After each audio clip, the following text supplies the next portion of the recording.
معاكم النهاردة من المركز الثقافي النمساوي علشان نتكلم مع الأديبة النمساوية لورا فرويدنتالر عن روايتها أعيش مع شبح. اللي شدني لترجمة الرواية الحالة اللي جواها. أحداث الرواية بتدور عن أنا اللي عندها هاجس بعد 20 سنة جواز إن جوزها على علاقة بست تانية أصغر منها، وفعلا بيظهر لها شبح الست دي جوه البيت. أنا اللي بقالها أكتر من 20 سنة عايشة في بلد مش بلدها بتواجه لوحدها شبح الخيانة اللي بقى عايش معاها بشكل مستمر جوه بيتها. وحدة أنا بسبب عدم وجود أطفال هي السبب الرئيسي ورا حالة الشك اللي هي وصلت لها، وبقت الحقيقة عند الشبح وبس. ومن خلال زوم ميتينج هنعرف تفاصيل أكتر عن الرواية. So, Laura, your novel, Ghost Stories, will be published for the Arabic reader under the title I Live with a Ghost.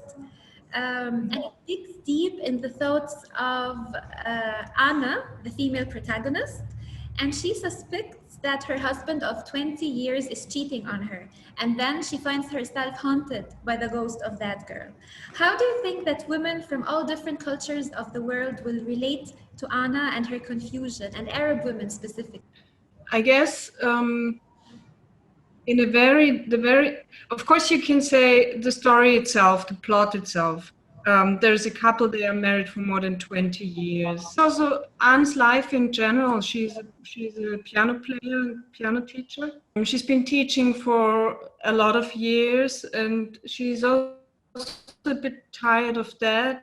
And very important for me in the book is also the aspect that she loses not only Thomas, her husband, but also the piano, which means, so during this story, the story is set during a year in which it's a sabbatical year. So she stops teaching, and that's when she loses ground.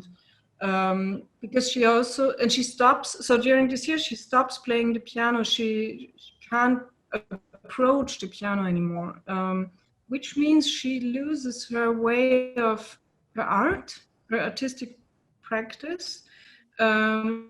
and her way of expressing herself. And this is very important, which leads me to the general experience that might be understandable or intelligible for women of different cultures and countries and languages, which is this alienation and the aspect of a ghost story that is that you no longer the perception gets unsure and unclear, layers of reality. What is reality? What is imagination? What is narration? My intention was to make shift these different layers, aspects of perception. Is it hard for Anna to speak with Thomas about her doubts because she is financially dependent on him? No, I think you mean the doubts concerning her teaching and her professional, her profession. And her doubts concerning that he is now in a relationship with another girl. She did not confront him. Yeah. So. It does play a role because speaking about these things, making things clear concerning their relationship would maybe have the consequence that things change, and the economic dependency of Anne is of course relevant.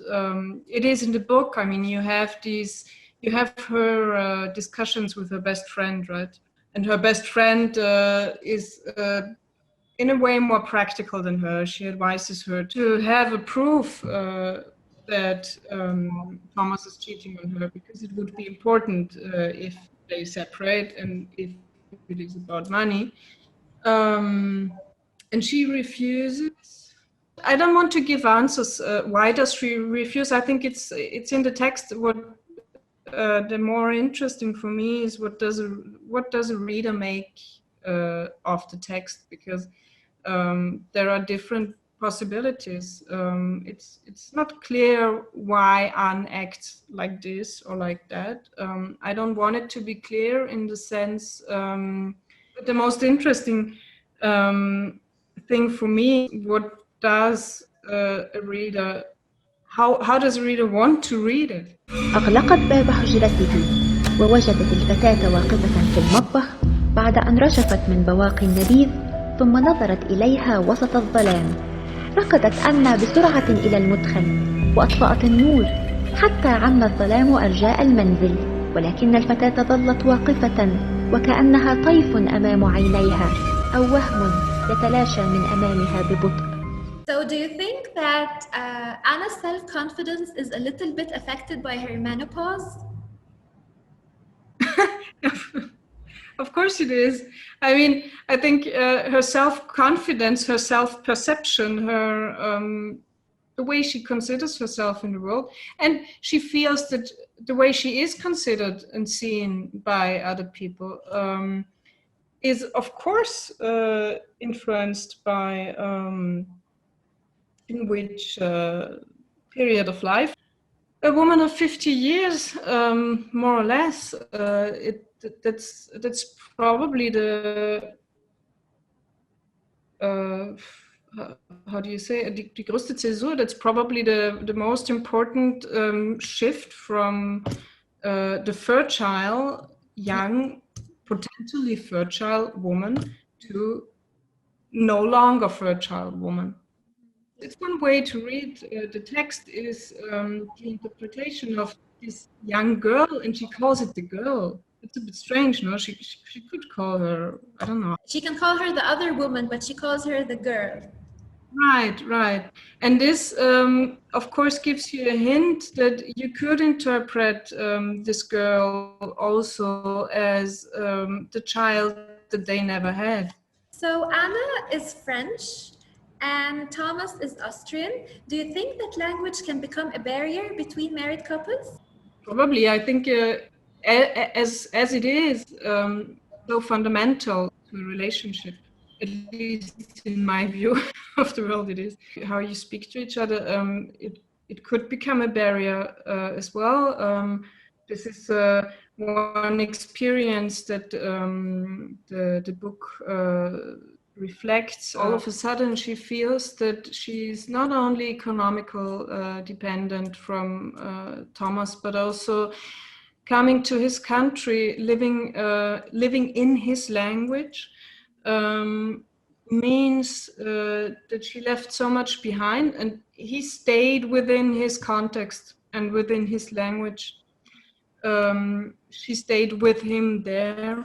Language is the basis for your relation to the world. So if this is not the language that you grew up with, the language of your partner, that is it makes you out of her comfort zone. She's no longer in her comfort zone, and her husband is in his comfort zone, so it's a little bit clashing. Yeah, you could put it that way. Yeah. So Anna is a pianist, and many chapters in the novel are dedicated to international symphonies. Do you have any musical background that allowed you to convey these details in your writing? I did play the piano for long years, but I'm not a pianist. I'm not good. It is important for me. It is important for me, and yes, it is important for the language, I think, because I do work a lot on rhythm, and I think the language, writing a text for me is in a certain way a composing. Yes, I really wanted to ask you that, because I think when we read novels, it is really, we are used to authors describing how things look like. But I think that you have gone a step further. You were able to describe sounds and beats and rhythms and voices. So how challenging was it for you to do that? It is challenging. It should be challenging, I think, to write literature. The process is on two levels. The one level is to find which which sound, which noise, which central impulse or need do you use for the text? Because every of these very little particles, elements, means something, of course. And then after that is the work on the language, which means which word can you find for it as reduced as possible. It's the way I work. I reduce as much as possible, and you need to work on the language in a way that the rhythm and the sound and the way you read it. Then I read it out loud also. ودي كلمة أخيرة حبت الكاتبة توجهها للقارئ العرب. So once a book is published and is in the world, it has its own life, and everybody makes out of it. Every reader makes out of it. His own story, her own story, and actually this is what I think is the most interesting part of it.